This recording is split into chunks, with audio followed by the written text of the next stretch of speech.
and gentlemen, I'd like to introduce our next performer. He is joining us from, for what it's worth, Texas. He is also known as the Grassy Knoll Coward, Mr. Ian Insect.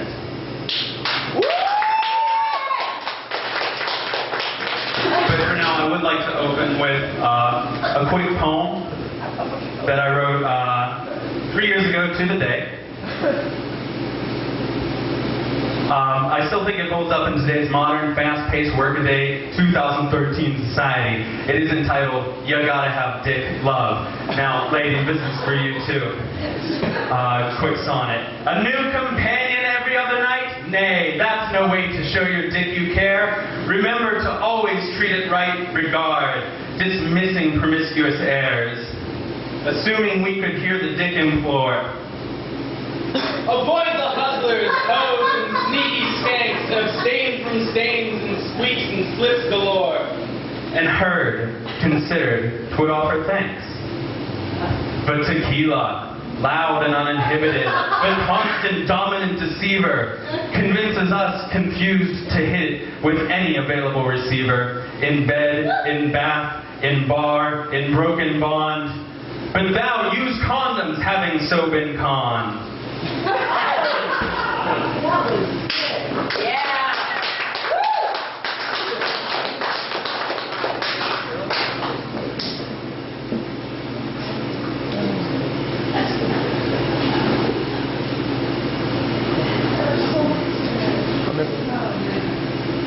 Okay. So, I got dumped last night. Aww. Come on. How many of you were even here last month? You're an easy crowd to work with, I'll tell you that much. But I was rejected last night, and I learned a very important lesson. Apparently, prostitutes have standards. Funnily enough, though, the standard abbreviation for standard is STD. So just something to think about there. I do get rejected a lot. All the time, as a matter of fact. I approached someone and I said, "Hey, you know, what do you think about going home with me tonight?" And I was told, "Well, I already have a man." I said, "Hey, that's great, 3/2 of a man." And I was told, "No, that'd be improper." But I always get rejected, all the time. And when I don't get rejected, I get dumped down the line. Always, every time, I always get dumped. And, come on. When I don't get dumped, you know, I get fooled around on. I get cuckolded, which is a good John McIntyre word, I feel like. So I always get cuckolded. And when I don't get cuckolded, well, let me ask you this. Have you ever had a really bad relationship with a really good person? And the thought of spending time together just makes you insane, and you want to stab them in the eyes with a blunt object? And then you hate yourself for thinking that. This great, respectful person, you know, politically active, politically interested, politically correct. And you want to rip your own eyes out with your own bare teeth. And then you start to hate them for making you hate yourself because you hate them to begin with. And then you just want to blind them by throwing ice cream in their face or something. Now, that's maybe only me. I have a history of bad relationships, of accepting affection, of expressing affection. In fact, I had a very volatile reaction the first time a woman ever told me she loved me. We were sitting next to each other and she said it, and I rose, I gently cupped her throat in my hands, and I said, "What's your angle, Grandma?" Well, after I was released from prison, I had a very hard childhood. I had to fight a lot of time for affection from my mom and my dad. It wasn't easy. I was told on multiple occasions, in all seriousness, by my mother, that she would really rather have dogs and never wanted kids. Now, I don't know if she knew how biology works or what she was expecting. And I've always tried to measure that disappointment. But I'm thinking, take how you feel right now, watching me, maybe multiply that by 100,000 and make it last for 20 years. It was not a good living situation being raised as a dog. It wasn't a good living situation for anybody, for me or my mom or my dad. I never really understood why they got married or why anyone gets married ever at all in history. Because, you know, it's supposed to be this consecration of love, but what do you hear people say when they love each other? It's like, I want you, I want your body and your soul, I have to have you, you're mine. It's even on candy hearts, you're mine. Candy hearts. No one? Okay. To me it seems that love revolves around possession, and you know, 9/10 of the law is possession. I don't really see the need for the marriage certificate. Any married couples here? Okay, good. Any couples at all? Oh. Well, being raised as a dog, I've always found, you know, that it helps romantic relationships and really any interpersonal relationship, so you can all take this advice to really treat someone you're with, talking with, having sex with, like a dog. You know, if you start to get a lot of flack, an argument arises, you can just say, drop it, drop it, leave it, stay, and it generally works.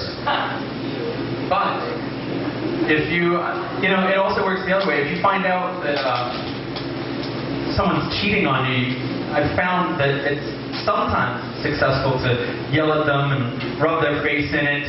Did you do this? No! Bad!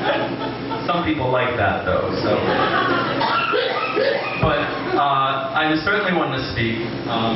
I don't really do relationships very well. The only love I've ever really felt is the love I have for my cats, and I've never found anyone who can sort of make me feel that.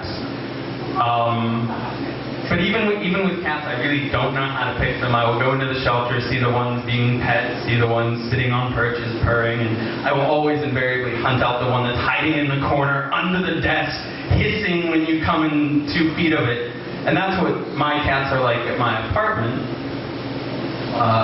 So instead of bags of cat food, I buy them 15-pound bags of Clonopin. Which is a prescription drug for social anxiety disorders of all stripes. And that's sort of how I feel that love really works, is manipulation of other people, getting them what you want them to do, getting them to act how you want them to. And the last time I told someone that, I was trying to pick them up, and I was told that you can't love others until you love yourself. And I said, well, love is manipulating others, don't you think? And I was told, well, manipulate yourself. So I took that advice to heart, and so I spend a lot of time every day manipulating myself. A lot. So I'd like to do the next joke as Macho Man. Randy Savage. Yes, that Macho Man. Yes! The Macho Man.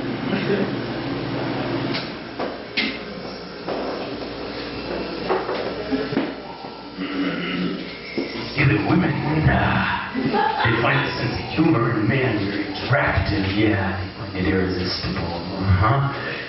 So I did a lot of thinking on the matter, you know. Macho man, intelligent kind of guy. No problems there.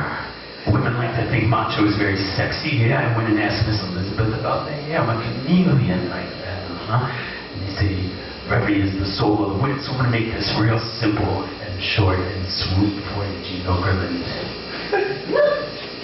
Been doing a lot of thinking about the matter, yeah, I have an issue, I know all the angles. And it seems to me that things that are funny are not very intelligent things. Yeah, I'm talking about Lord. I'm talking about sex jokes. I'm talking about the Three Stooges.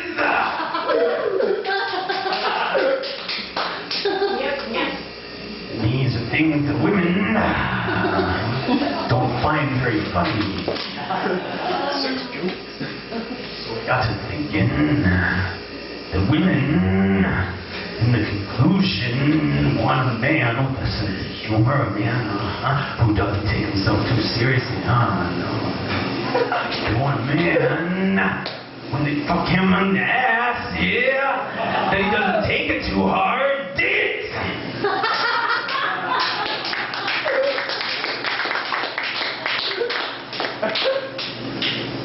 So, who went to that PACT event last month on gun violence? I went. I was there. I saw Gab there. I saw John there. I saw Josh there. I submitted a piece for consideration, and well, apparently artist collectives have standards. So I would just really quickly like to do my piece on gun violence for everyone, and I know it's a very opinionated, divisive issue, so if you have any comments, please just hold them till after the show, beat me up in the alley, awesome. So I think it is a very divisive issue because people think, first off, that it's about guns. It's not about guns at all. Secondly, because everyone thinks that they're not enlightened. They think they're enlightened, but they're not so much. They're more entitled. You have people on one side, pro-gun, who think that they are entitled to unlimited ammunition and the freedom to use it whenever they want, because they can exercise that judgment. And you have the people opposing that, who feel that they are entitled to walk down the street and not get shot, and walk into schools or post offices, if anyone does that anymore. But you know, people think about what the law owes them, what the country owes them, you know, and not what they can do for their country, men and women, so to speak.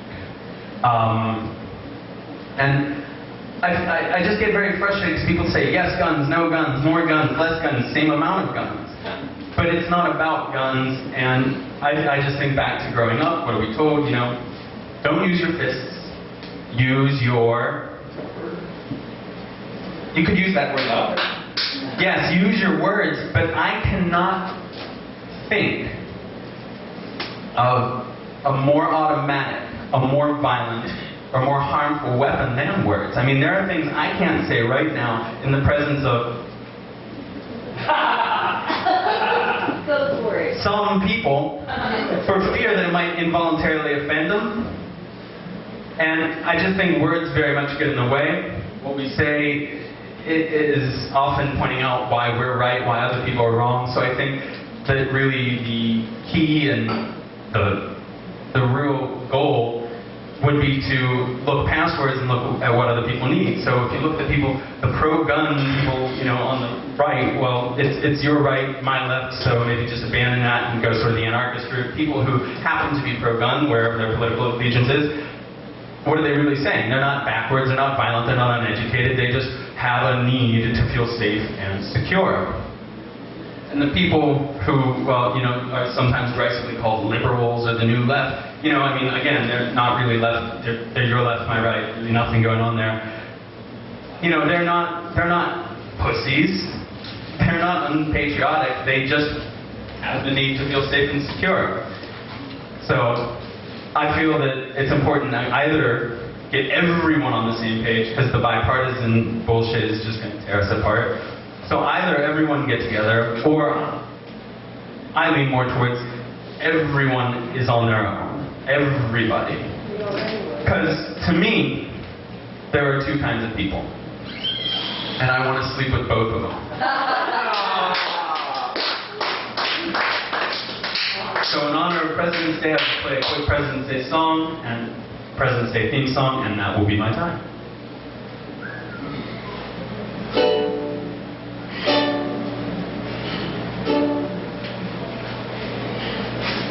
Our president's a really nice guy, but he doesn't have a lot to say. Our president's a really nice guy, but it changes from day to day. One time that I like him a lot, but I gotta get a bottle full of really expensive beer downstairs at the bar. I mean, they charge quite a bit for a pint. $7 seems a bit unreasonable, and they won't even give me a discount. I mean, me, seriously, I guess the Brillobox has their standards. Our president's a really